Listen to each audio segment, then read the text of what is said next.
Hi friends, പുതിയൊരു വീഡിയോയിലേക്ക് സ്വാഗതം. അപ്പോൾ ഈ സൈക്കിളിൻ്റെ റീപെയിൻറ്റിങ് വീഡിയോ കുറേ പേര് ചോദിച്ചിട്ടുണ്ടായിരുന്നു. അപ്പോൾ ഇന്നത്തെ വീഡിയോയിൽ നമ്മൾ സൈക്കിൾ ഫ്രെയിമിൻ്റെ റീപെയിൻറ്റിംഗ് ആണ് കാണിക്കുന്നത്.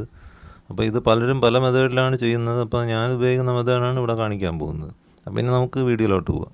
അപ്പോൾ ഈ ഒരു ഫ്രെയിമാണ് നമ്മൾ റീപെയിൻറ്റിങ്ങിന് വേണ്ടി എടുത്തിട്ടുള്ളത്. അപ്പോൾ ഇതിലത്തെ പഴയ പെയിൻറ്റ് മൊത്തം പെയിൻറ്റ് റിമൂവർ ഉപയോഗിച്ച് കളഞ്ഞിട്ട് വേണം നമുക്ക് റീപെയിൻറ്റിങ് ചെയ്യാനായിട്ട്. അപ്പോൾ ആ പെയിൻറ്റ് റിമൂവർ അപ്ലൈ ചെയ്യുന്നതിന് മുമ്പായിട്ട് നമുക്ക് ഇതിലത്തെ പഴയ സ്റ്റിക്കറുകൾ കംപ്ലീറ്റ് ഇളക്കി കളയണം. അപ്പോൾ ഇനി നമുക്ക് ഇതിൽ പെയിൻറ്റ് റിമൂവർ അപ്ലൈ ചെയ്യാം. അപ്പോൾ ഈ പെയിൻറ്റ് റിമൂവർ നമുക്ക് ഈ ഹാർഡ്വെയർ കടകളിലും അതുപോലെ ഈ ഓട്ടോമോട്ടീവ് പെയിൻറ്റൊക്കെ വിൽക്കുന്ന കടകളിലുമൊക്കെ അവൈലബിൾ ആണ്. അപ്പോൾ ഞാൻ വാങ്ങിച്ചത് 1/2 ലിറ്ററിൻ്റെ ബോട്ടിലിന് 150 രൂപ വിലയായി.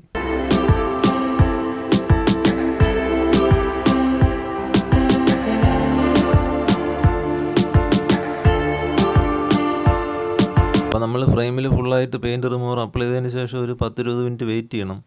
അപ്പോൾ അത് കഴിയുമ്പോഴത്തേക്ക് ഈ ഫ്രെയിമിൽ നിന്ന് ഈ പെയിൻറ്റ് ഇങ്ങനെ വിട്ടു പോരാൻ തുടങ്ങുന്നത് കാണാം. അപ്പോൾ നമ്മൾ എളുപ്പത്തിന് വേണ്ടി സീൽസ്റ്റേ അവിടെ ഇളക്കി മാറ്റിയിട്ടുണ്ട്. അപ്പോൾ ഇനി ഇതൊരു ഉളി ഉപയോഗിച്ചിട്ട് കംപ്ലീറ്റ് ചുരണ്ടി എടുക്കണം.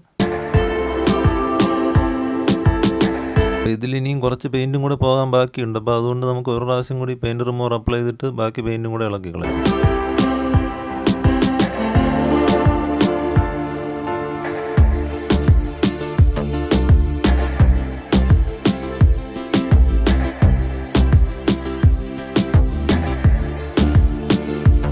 അപ്പോൾ നമ്മൾ ഫ്രെയിമിലുള്ള ഏകദേശം പെയിൻറ്റ് റിമൂവ് ചെയ്തിട്ടുണ്ട്. അപ്പോൾ ഇനി ബാക്കിയുള്ളത് നമ്മൾ സാൻഡ് പേപ്പർ ഉപയോഗിച്ചിട്ടാണ് കളയുന്നത്.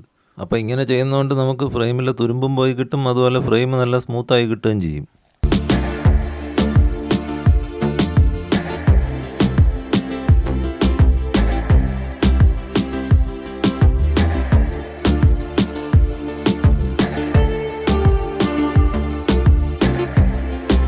അപ്പോൾ അതിനുശേഷം നമുക്ക് ഈ ഫ്രെയിമിനെ നന്നായിട്ട് കഴുകി വൃത്തിയാക്കി ഉണക്കിയെടുക്കണം. അതായത് ഈ പെയിൻറ്റ് റിമൂവറിൻ്റെ അംശമൊന്നും ഇതിൽ ബാക്കി ഉണ്ടാകാൻ പാടില്ല. അപ്പോൾ അത് കണക്കാക്കി നന്നായിട്ട് കഴുകിയെടുക്കണം. അപ്പോൾ ഇനി നമുക്ക് ഈ ഫ്രെയിമിൽ പ്രൈമർ അടിക്കണം. അപ്പോൾ ഞാനിവിടെ ഓയിൽ പ്രൈമർ, അതായത് ഓട്ടോമോട്ടീവ് പ്രൈമറാണ് യൂസ് ചെയ്യുന്നത്.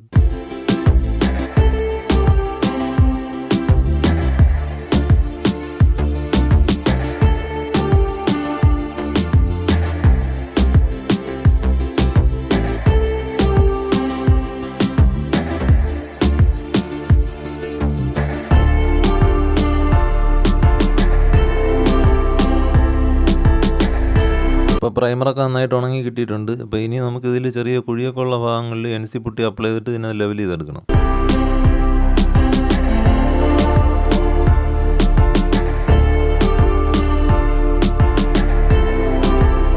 പുട്ടി നന്നായിട്ട് ഉണങ്ങി കിട്ടിയതിന് ശേഷം നമുക്ക് പേപ്പർ പിടിച്ച് തന്നെ ലെവൽ ചെയ്തെടുക്കണം. അപ്പോൾ ആവശ്യമെങ്കിൽ നമുക്ക് ഇതേപോലെ തന്നെ 1-2 പ്രാവശ്യം കൂടെ നമുക്ക് പുട്ടി അപ്ലൈ ചെയ്തിട്ട് നമുക്ക് ആ കറക്റ്റ് ഫിനിഷിങ് ആവുന്നത് വരെ നമുക്കിത് തന്നെ ചെയ്യാവുന്നതാണ്.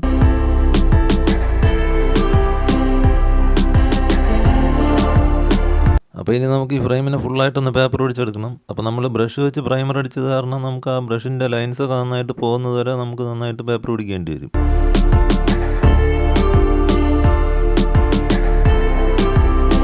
അപ്പോൾ നമ്മൾ ഫ്രെയിം നന്നായിട്ട് കഴുകി ഉണക്കി എടുത്തിട്ടുണ്ട്. അപ്പോൾ അതുപോലെ തന്നെ സീറ്റ് സ്റ്റേ അതിൽ പിടിപ്പിച്ചിട്ടുണ്ട്. അപ്പോൾ ഇനി നമുക്ക് ഇതിൽ ബേസ് കോട്ടാണ് അടിക്കേണ്ടത്. അപ്പോൾ നമ്മുടെ കയ്യിൽ ബേസ് കോട്ട് ഇല്ലാത്തതുകൊണ്ട് നമ്മൾ വീണ്ടും ഒരു കോട്ട് പ്രൈമറും കൂടി അപ്ലൈ ചെയ്യണം.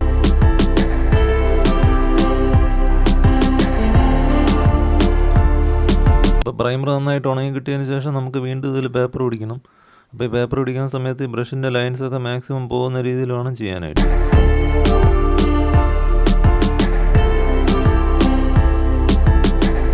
അപ്പോൾ നമ്മൾ ഫ്രെയിം നേരത്തെ പോലെ നന്നായിട്ട് കഴുകി ഉണക്കി എടുത്തിട്ടുണ്ട്. അപ്പോൾ ഇനി നമുക്ക് ഇതിൽ പെയിൻ്റ് അടിക്കാം.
ഫസ്റ്റ് കോട്ട് പെയിൻറ്റ് അടിച്ച് ഒരു 10-15 മിനിറ്റ് ഉണങ്ങിയതിന് ശേഷം നമുക്ക് സെക്കൻഡ് കോട്ട് അടിക്കണം.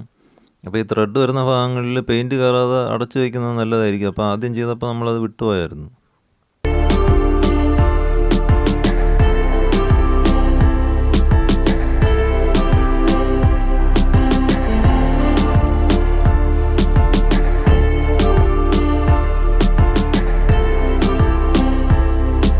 അപ്പോൾ ഇനി നമുക്ക് ഈ പെയിൻറ്റ് ഉണങ്ങാനായിട്ട് ഒരു ദിവസം വെയിറ്റ് ചെയ്യണം. എന്നിട്ട് അതിന് ശേഷം നമുക്ക് ഇതിൽ ക്ലിയർ കോട്ട് അടിക്കണം.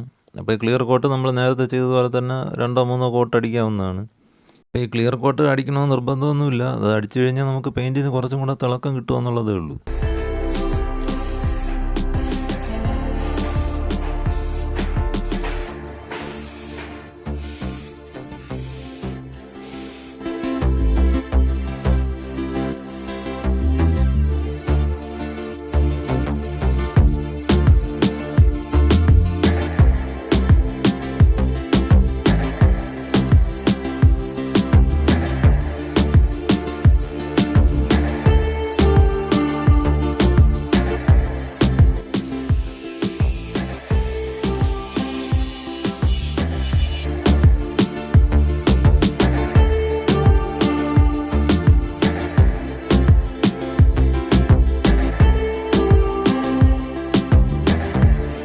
അപ്പോൾ നമ്മുടെ ഫ്രെയിമിൻ്റെ പെയിൻറ്റിങ് വർക്ക് പൂർത്തിയായിട്ടുണ്ട്. അപ്പോൾ ഇനി ഇത് ഉണങ്ങാനായിട്ട് ഒരു ദിവസം വെയിറ്റ് ചെയ്യണം.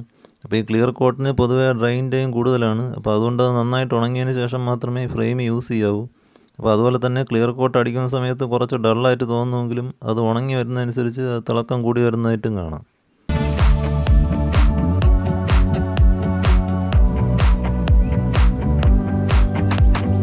അപ്പോൾ പെയിൻറ്റിങ്ങിന് ഞാൻ ഉപയോഗിക്കുന്ന മെത്തേഡ് മാത്രമാണ് ഞാനിവിടെ കാണിച്ചത്. അപ്പം പലരും പല രീതിയിൽ ചെയ്യാറുണ്ട്. അപ്പോൾ നിങ്ങൾക്ക് അതിൽ ഏത് വേണമെങ്കിലും യൂസ് ചെയ്യാം. അതുപോലെ നമ്മൾ പ്രൈമർ അടിക്കാനും സ്പ്രേ പെയിൻ്റാണ് യൂസ് ചെയ്യുന്നതെന്നുണ്ടെങ്കിൽ നമുക്ക് കുറച്ചും കൂടെ എളുപ്പമായിരിക്കും. അതുപോലെ ഫിനിഷിങ്ങും കൂടുതലായിരിക്കും.